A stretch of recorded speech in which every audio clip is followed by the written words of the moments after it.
ये मेरे प्यारे भाइयों बहनों, सदी का एक चौथाई हिस्सा बीत चुका है और अगला एक चौथाई हमारे लिए अत्यंत महत्वपूर्ण है। अब हम रुक नहीं सकते हैं, हमारी गति नहीं रुक सकती है, हमारी दिशा तय हो चुकी है, हमें प्राप्त करके रहना है। और इसके लिए हमें अपना वर्क कल्चर बदलना होगा। हमारे वर्क कल्चर को बदलते हुए हमें हमारी सोच को भी बदलना होगा, हमें हमारे काम की गति को भी बदलना होगा। जो काम पिछले 5-7 दशक में नहीं हुए हैं, वो काम हमें आने वाले 5-7 साल में करने हैं। और मेरा भरोसा है मेरे देश की युवा शक्ति पर, मेरे देश के नौजवानों पर, मेरे देश की माताओं को बहनों पर, मेरे देश के किसानों पर, मेरे देश के मजदूरों पर कि हम इस सपने को साकार कर सकते हैं। और इसलिए हमें रिफॉर्म की गति को भी आगे बढ़ाना है। और जब मैं रिफॉर्म की बात कर रहा हूं, रिफॉर्म नहीं हमारे लिए कोई कंपल्सन है, नहीं रिफॉर्म ये हमारे के लिए कोई बजबड़ है। हमारे लिए रिफॉर्म ये कन्विक्शन है। आउट ऑफ कन्विक्शन हम रिफॉर्म एक्सप्रेस पर चल पड़े हैं और हम आने वाले दिनों में भी नेक्स्ट लेवल रिफॉर्म की ओर बढ़ने वाले हैं। और इसलिए सरकार, समाज, उद्योग, उत्पादक, किसान, हर किसी ने अपनी ट्रेडिशनल व्यवस्थाओं में रिफॉर्म करना पड़ेगा, सोच में रिफॉर्म करना होगा, अपने लक्ष्यों को रिफॉर्म करना होगा। और इसलिए मेरे प्यारे देशवासियों, हमें एक निश्चित दिशा में को लेकर के चलना होगा। मैं आज उस युग को भी याद करना चाहूंगा जब देश, भारत का सामर्थ्य सप्त सिंधु के रूप में हम जानते थे, हम समझते थे, हम सुनते थे। अब विकसित भारत बनाने के लिए हमें नई धारा चाहिए। आज लाल किले की प्राचीर से मैं देश के सामने शक्ति की सप्त धारा का आवाहन करता हूं। आने वाले 5-7 साल में जो पिछले 5-7 दशक में नहीं हुआ, वो सप्त धारा के सामर्थ्य से, शक्ति से हम देश को नई ऊंचाई, नई गति देंगे और नए लक्ष्यों को पार करने वाला सामर्थ्य देंगे। और इसके साथ साथ देश की युवा शक्ति का सामर्थ्य का भरपूर राष्ट्र निर्माण में उपयोग होगा, उनकी शक्ति जोड़ी जाएगी। आने वाले दिनों में जब मैं सप्तधारा की बात करता हूं, सप्तधारा की पहली शक्ति है मैन्युफैक्चरिंग पावर। मेरे प्यारे देशवासियों, हमें मैन्युफैक्चरिंग सेक्टर को बहुत आगे बढ़ाना होगा और प्रोडक्शन बढ़ाने के साथ साथ हमें छोटे छोटे पुर्जे भी बनाने हैं और बड़े बड़े प्रोडक्ट भी बनाने हैं। पूरा वैल्यू चेन हमारा होना चाहिए और उसे लेकर के चलना। हमें कंपोनेंट भी चाहिए और हमें कंप्लीट मैन्युफैक्चरिंग भी चाहिए, कंप्लीट प्रोडक्ट भी चाहिए। डिजाइन से लेकर मैन्युफैक्चरिंग तक भारत को ग्लोबल सप्लाई चेन का भरोसामंद केंद्र बनना होगा। इसके लिए मैं 3 चीजों पर विशेष जोर देना चाहता हूं। मैन्युफैक्चरिंग के क्षेत्र में जो मेरे भाई बहन हैं, ये समय का ये अवसर है, इस अवसर को जाने मत दें। और इसके लिए हमें कॉस्ट, क्वालिटी और स्केल, इसके विषय में वैश्विक मानदंडों से खरा उतरना पड़ेगा। हमारी फैक्ट्रीज कॉम्पिटिटिव हो, हमारे प्रोडक्ट्स यूजर फ्रेंडली हो, हमारा पैकेजिंग दुनिया के लोगों को लुभावने वाला हो, आकर्षित करने वाला हो, हमारा जीरो डिफेक्ट प्रिसिजन मैन्युफैक्चरिंग ये हमारी पहचान बनना चाहिए। हर मैन्युफैक्चरर, हर एंटरप्रेन्योर, हर एमएसएमई से मैं कहना चाहता हूं, ग्लोबल मार्केट में हमारी पहचान विश्वसनीयता और गुणवत्ता के आधार पर होनी चाहिए। क्वालिटी के संबंध में नो कॉम्प्रोमाइज, और इसलिए हमारा मंत्र क्वालिटी क्वालिटी क्वालिटी होना चाहिए। यही हमारा ग्लोबल ब्रांड वैल्यू बनेगा। मेरे प्यारे देशवासियों, इस सप्तधारा की दूसरी शक्ति है कृषि और फूड प्रोडक्शन, फूड प्रोसेसिंग। हमें इस दिशा में आगे बढ़ना होगा। हमारे किसानों ने, अब दुनिया के बाजार खुल चुके हैं। एफपीए के कारण हमें एक बहुत बड़ा मार्केट मिल रहा है। हमें वहां पहुंचना है, हमें उस जगह को हाथ लगाना है। हमें खेत से लेकर के एक्सपोर्ट मार्केट की ओर जाना होगा। हमारे पारंपरिक खान पान हो, हमारे मिलेट्स हो, हमारे मसाला हो, हमारे फल हो, फूल हो, क्या कुछ नहीं है हमारे पास, वो ग्लोबल ब्रांड्स बनने चाहिए। हमारे किसान केमिकल फ्री खेती को बल देंगे, दुनिया में इनकी मांग और बढ़ने वाली है। और जो ग्लोबल पैरामीटर्स के अंदर हर प्रकार से सिद्ध होने वाले हमारे एग्रो प्रोडक्ट होंगे, तो दुनिया में हम आसानी से पहुंच पाएंगे। मेरी सप्तधारा की तीसरी शक्ति है टेक्नोलॉजी और इनोवेशन। मेरे प्यारे देशवासियों, आज जमाना एआई का है, क्वांटम का है, स्पेस का है, रोबोटिक्स का है, डेटा सेंटर्स का है।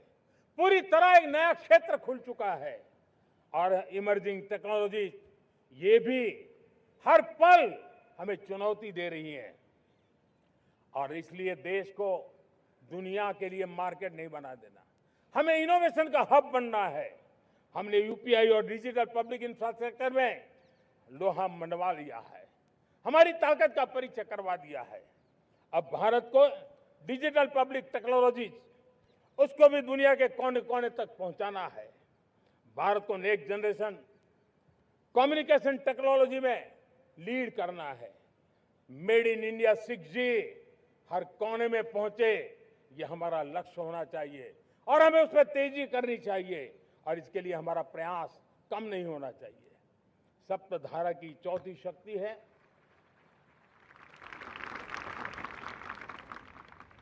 गति शक्ति। ये गति शक्ति देश के अंदर सीमलेस फास्ट कनेक्टिविटी पर हमें बल देना होगा। शहरों को हाई स्पीड रेल से हमें जोड़ना होगा। मॉडर्न हाईवे चाहिए, इनलैंड वाटरवेज चाहिए, एयरपोर्ट चाहिए, मल्टी मॉडल लॉजिस्टिक की व्यवस्था चाहिए। हमें पोर्ट्स को सिर्फ सामान उतारना चढ़ाने की जगह नहीं, दुनिया के शिप्स आकर के लंगर हो जाए इतना नहीं, हमें हमारे पोर्ट्स को पोर्ट लेड डेवलपमेंट ग्रोथ की दिशा में हमें आगे बढ़ना होगा। हमारी पांचवी शक्ति है सप्तधारा की, वो है रक्षा शक्ति। और ये रक्षा शक्ति का महत्व हर प्रकार से है।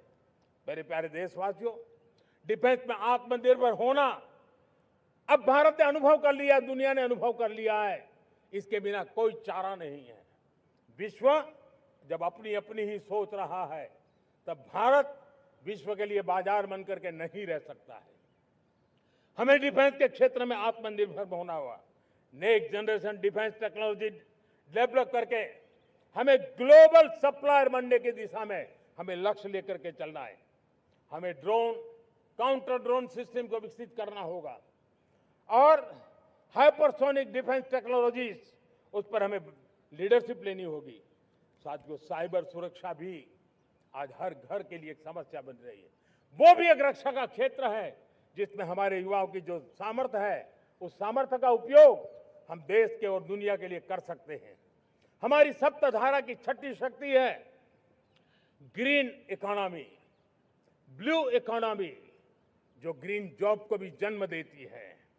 हमें green hydrogen, renewable energy, energy storage, green mobility, green manufacturing in global scale हमें पा करके रहना है। हमें दुनिया जब ग्लोबल वार्मिंग की चर्चा करती रहती है, हम रास्ते खोजते रहते हैं, हम समस्याओं का समाधान दे रहे हैं। और भारत ये ग्रीन मूवमेंट का बहुत बड़ा सामर्थ्य लेकर के चलिए। भारत के पास ब्लू इकोनॉमी के लिए भी बहुत बड़ा अवसर है। बहुत बड़ा लंबा हमारा कोस्ट लाइन है। ब्लू इकोनॉमी के लिए बहुत बड़े अवसर है। फिशरीज है, कोस्टल टूरिज्म है, ओशन टेक्नोलॉजी है। ऐसे कितने ही क्षेत्र हैं जिसमें हम आगे बढ़ सकते हैं। मेरे प्यारे देशवासियों, भारत सप्तधारा की जब बात करके लेकर चला है तब हमारी 7वीं धारा है और दुनिया के लिए इसका अपना भी एक महत्व है और वो है भारत का सॉफ्ट पावर। भारत के सॉफ्ट पावर की ताकत है। आज योग ने पूरी दुनिया को भारत के साथ जोड़ के रखा हुआ है। योग दुनिया के लिए एक ऊर्जा बनता जा रहा है, भारत के लिए विश्वास का बड़ा कारण बनता जा रहा है। जिस भारत के पास आस्था के केंद्र हो, जिस भारत के पास आयुर्वेद हो, जिस प्रकार से भारत के पास होलिस्टिक हेल्थ केयर की व्यवस्था हो, हील इन इंडिया का मूवमेंट हो, हम दुनिया के अंदर हमारे सामर्थ्य को लेकर के जा सकते हैं। हैंडीक्राफ्ट हो, संस्कृति हो, हमारी फिल्में हो, हमारा क्रिएटिव वर्ल्ड हो, वीएफएक्स हो, हमारा एनिमेशन हो, हमारी गेमिंग हो, डिजिटल कंटेंट हो, क्रिएटिव वर्ल्ड के अंदर भारत अपना रुतबा दिखा सकता है। हमने उसको वैश्विक सामर्थ्य के रूप में विकसित करना होगा। आज भारत ने वेव समिट को एक बहुत बड़ी ताकत दी है। दुनिया धीरे धीरे भारत का ये जो world audio visual and entertainment summit है उसकी राह देखता रहता है और वो भारत के सॉफ्ट पावर को, भारत के क्रिएटिव दुनिया को परिचित करेगा। मेरे प्यारे देशवासियों, भारत के पास विशाल वन्य संपदा है। हमारे पास 100 से ज्यादा नेशनल पार्क है।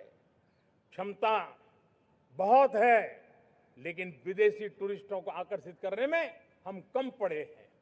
हमें मौका है हमारे सॉफ्ट पावर के माध्यम से दुनिया के टूरिस्टों को भारत के लिए आकर्षित करने का। हमारा सामर्थ्य हमें दुनिया को दिखाना है। हम ये काम आरा से करें और हम जल्द से जल्द हम इन लोगों, आज दुनिया में स्पोर्ट्स की जो है वो भी एक बहुत बड़ा भारत के प्रति आकर्षण का केंद्र। दुनिया के स्पोर्ट्स इवेंट भारत में क्यों ना हो। कॉन्स्टेंट इकोनॉमी बहुत बढ़ रही है, देश के नौजवानों का आकर्षण है। विश्व का हर कोई कलाकार चाहता है कभी न कभी भारत की धरती पर अपना कॉन्सर्ट करे। ये एक बहुत बड़ा अवसर है, हमें इसको मोबिलाइज करने के लिए व्यवस्थाएं खड़ी करनी होगी।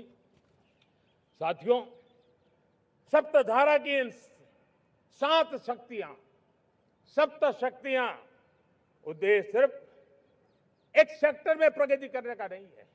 एक होलिस्टिक अप्रोच के साथ हमें राष्ट्र को जो लक्ष्य लेकर के हम चल रहे हैं, जो एम्बिशन लेकर के चल रहे हैं, उस स्केल को हमें पार करने की दिशा में काम करना है।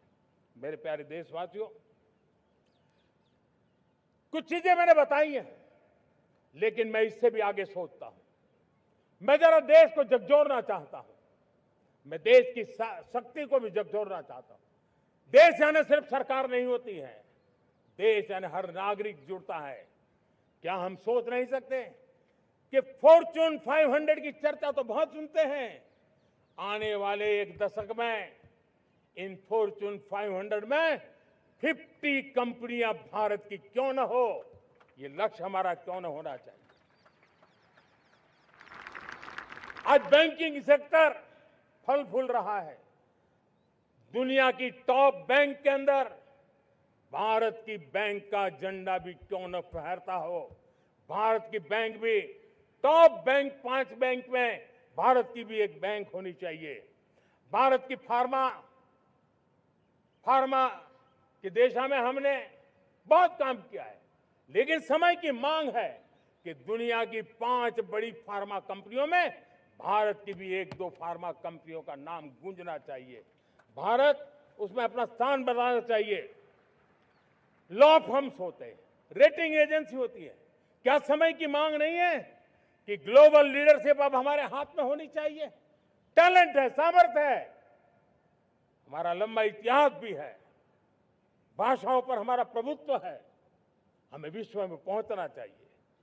हमारी कोई कंसल्टिंग फर्म, अकाउंटिंग फर्म दुनिया के टॉप फर्म्स के अंदर क्यों नहीं होनी चाहिए। भारत की टेक्नोलॉजी कंपनियां दुनिया के अंदर सिरमौर हो, ये हमारा लक्ष्य होना चाहिए। हमारे ऐसे ब्रांड हो जिससे दुनिया आकर्षित होती हो। हमारे ब्रांड हमारे देश की पहचान हो और विश्व के लिए एक डेस्टिनेशन बन जाए। उस दिशा में हमें काम करना है और इसके लिए मैं राज्य सरकारों को कहना चाहता हूं, मैं स्थानिक स्वराज की संस्थाओं को कहना चाहता हूं, भारत सरकार का भी यह दायित्व है कि हमें हमारे रिफॉर्म की गति बढ़ानी होगी। हमें 2047 के लक्ष्य के अनुरूप हमारी व्यवस्थाओं को विकसित करना होगा। हमें बीते हुए काल के नीति नियमों से नहीं चल सकते, हमें आने वाले सपनों के हिसाब से नीति नियमों को गढ़ना होगा। और इसको अगर हम करेंगे तो मुझे पूरा विश्वास है और मैं देशवासियों को भरोसा देता हूं, इसी रास्ते मेहनत में कोई कमी न करते हुए हम विकसित भारत का सपना पार करके रहेंगे। हमें सबको मिलकर के चलना है, केंद्र सरकार हो, राज्य सरकार हो, इंडस्ट्री हो, हम सब ने मिलकर के आगे बढ़ना है। हमें रिफॉर्म्स करते रहना है, रिफॉर्म्स को आगे बढ़ाते रहना है। और मैंने पहले भी कहा था, हम रिफॉर्म कंपल्सन से नहीं, कन्विक्शन से कर रहे हैं, लक्ष्य को प्राप्त करने के लिए कर रहे हैं। मेरे प्यारे देशवासियों, जब मैं विकसित भारत की बात कर रहा हूं, देश को तेज गति से आगे बढ़ाने की बात कर रहा हूं, उसका सबसे बड़ा लाभार्थी कौन है? इन सारे प्रयासों का सबसे बड़ा साधक कौन है? अगर साधक है तो मेरे देश का युवा है, मेरे देश की युवा शक्ति है।